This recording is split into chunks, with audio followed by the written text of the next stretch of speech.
दिनै 23 डिसेम्बर खालारनि रादाबाव नोंथांमोन बयखौबो बरायबाय। अन्नानै हादरनि रादाब चेनेलखौ लाइक आरो साबस्क्राइब खालामना हो। दानिया फैदो दिनैनि रादाबनि हेडलाइन्सआव। सेथियाव आसामनि गिबि मन्थ्रि हिमन्त बिश्व शर्माया फोसावना होनाय बादियै फिन रायजोआव उन्दै बैसोआव हाबा जानायनि बेरेखायै अपारेशन सोलिफिनबाय। बेयो गासै रायजोआव जागायजेननाय गथ'सा हाबानि बेरेखा हाबाफारिनि थामथि खोन्दो। सदियानिफ्राय धुबरीसिम आसाम पुलिसआ मैया मोनायाव रायजोनि गुबुन गुबुन जायगाफोराव उन्दै बैसोआव हाबा जानायनि बेरेखा सिग्रोमनायनि हाबाफारि लादोंमोन। बे अपारेशनाव उन्दै बैसोनि हाबाजों सोमोन्दो थानाय गासै 416 दायनिगिरिफोरखौ खानाय जादों। दासिम आसाम पुलिसआ उन्दै बैसोनि हाबाजों सोमोन्दो थानाय 335 गसर रेजिस्टार खालामो। गिबि मन्थ्रि हिमन्त बिश्व शर्माया मैया ससियेल मिडियायाव बे बाथ्राखौ रोखा खालामो। दायनिगिरिफोरखौ मैया गुबुन गुबुन बिजिरसालियाव थिसनदों। मख'जाथावदि गिबि मन्थ्रि हिमन्त बिश्व शर्मानि सोरखारा उन्दै बैसोआव हाबा जानायनि हेंथायै अपारेशनखौबो सोलिहोबाय थादों। उन्दै बैसोआव हाबा लानायनि अपारेशनाव पुलिसआ धुबरीनि गोबां जायगाफोराव सिग्रोमनानै उन्दै बैसोनि हाबाजों सोमोन्दो थानाय गोबां सुबुंफोरखौ खादों। पुलिसआ धुबरी सदर पुलिस थाना ओनसोलाव सा 17, गलकगन्जआव सा 10, गौरीपुराव सा 13, बिलासपुराव सा 16, आगामियाव सा 4 आरो तामारहाटआव सा 3खौ हमदों। बेबादिनो हजाइ जिल्लायावबो आसाम पुलिसआ गथ'सा हाबा जानायनि बेरेखा हाबाफारि जागायदों। हजाइ जिल्लानिफ्राय गासै सा 15 सुबुंफोरखौ खानाय जादों। गवालपारायाव मोनसे सिग्रोमनायाव सा 20निबो बांसिन दायनिगिरिफोरखौ आसाम पुलिसआ खादों। नैथियाव आसामनि स्पेसियेल टास्क फर्स STFआ काछार जिल्ला पुलिसनि हेफाजाबजों 21 डिसेम्बर खालि सिलचराव हर गेजेराव सिग्रोमनानै 60,000 याबा टेब्लेट आरो 125 ग्राम हेर'इन हमनो हादों।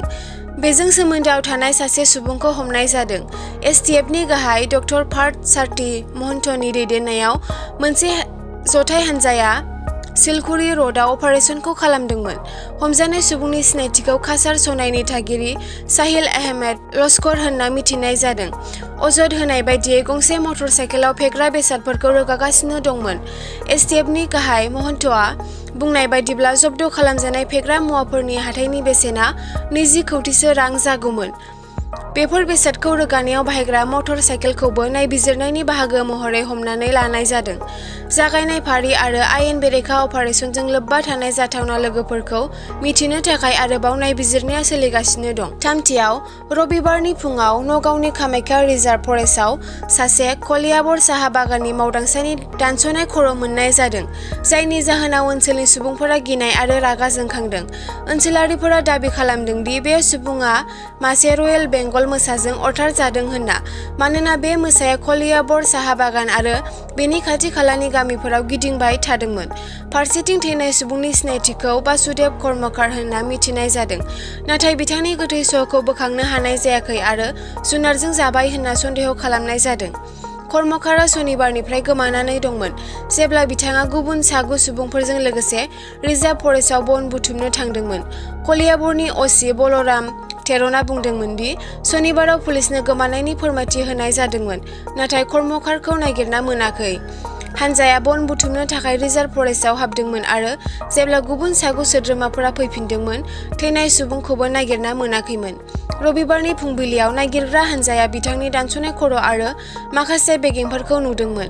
गोथै सह'खौ मोसाया जादों होनना सन्देह खालामनाय जादों। खर'खौ पस्टमर्टेम आनजादनि थाखाय नगाव मेडिकेल कलेजसिम दैथायहरनाय जादों होनना टेर'ना मिथिहोदों। मोसाखौ हमनो थाखाय हाग्रा बिफाननिफ्राय थाबैनो आखाय होनो दाबि खालामनानै जायगानि सुबुंफोरा सिलघाट पुलिस थानानि सोरगिदिं गिदिंनायनि सिगां बिफाननि सांग्रांथि गैयैनि अजद होनानै लामायाव ओंखारबोयो। ब्रैथियाव लखिमपुरनिफ्राय आसामनि गिबि मन्थ्रि डक्टर हिमन्त बिश्व शर्माजों भार्चुएल महरै जागायनाय रेशन कार्ड राननाय हाबाफारिनि बाहागो महरै तामुलपुराबो जिल्ला खुंथायनि नाजानायाव गोदान रेशन कार्ड राननायनि नैथि खोन्दोखौ मैया खुंफुंदों। तामुलपुर जिल्लानि कासुबारिनि श्री श्री गपाल आरो जगन्नाथ थान सत्र नब्लाङाव खुंनाय रेशन कार्ड राननाय हाबाफारिनिफ्राय 14,502 नखरफोरा मुलाम्फा जादों आरो तामुलपुरनि MLA जलेन दैमारिया गाहाय आलासि महरै बाहागो लादों।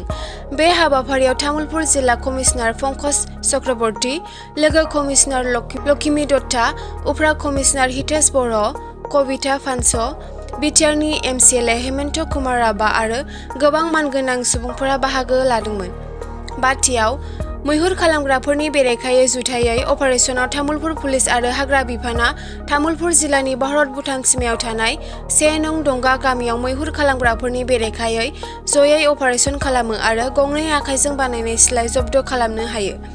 मिथिनो मोननाय बायदिब्ला मोनसे स्रोत सुलुंनि बिथाजों संदाननानै तामुलपुर पुलिस आरो हाग्रा बिफाना भारत भुटान सिमायाव थानाय 1 नं दंगर गामिनि 60 बोसोर बैसोनि सिंगार हास्तानि न'आव सिग्रोमनानै आखाइजों बानायनाय सिलाइखौ बोखांनो हायो। जेब्ला पुलिस आरो हाग्रा बिफाना सिंग्राय हास्ताखौ सोंथि खालामो अब्ला बिथांमोनहा 1 नं गामिनि 60 बोसोर बैसोनि सनु हेम्ब्रमनि न'आव मासे हाग्रानि मैदेर हाथाइ एबा सुन्दाय दं होनना सिमान जायो। उनाव पुलिस आरो हाग्रा बिफाननि मावथिफोरा सिंग्राय हास्ताजों लोगोसे सनु हेम्ब्रमनि न'आव सिग्रोमनानै मैदेरनि सुन्दायखौ रैखा खालामनायाव जाफुंसार जानो हायो। जेब्ला पुलिस आरो हाग्रा बिफाना फिन सिंग्राय हास्ता आरो सनु हेम्ब्रमखौ जेरा खालामो एबा सोङो अब्ला पुलिस आरो हाग्रा बिफाना नाग्रिजुलिनि मन्जुर गामियाव 46 बोसोर बैसोनि बाबुराम सरेननि न'आव सिग्रोमहैनानै आखाइजों बानायनाय सिलाइ बोखांनो हाबावो। हरसेनि गेजेराव तामुलपुर पुलिस आरो हाग्रा बिफाना साथामखौबो खायो आरो गंनै आखाइजों बानायनाय सिलाइ आरो मासे मैदेरनि सुन्दायखौ रैखा खालामो आरो बिसोरखौ तामुलपुर पुलिस थानायाव लाबोयो। दथियाव मोनसे मख'जाथाव जाफुंसारनायाव कार्बि आंलं पुलिसआ मोनसे स्रोत सुलुंनि बिथाजों संदाननानै सखिहला पुलिस थानानि सिङाव थानाय रिसिं गामिनि खामिसे रेंमानि सोरगिदिं गंसे AK-56 राइफलजों लोगोसे 35 गोथां गुलिफोर बोखांनो हायो।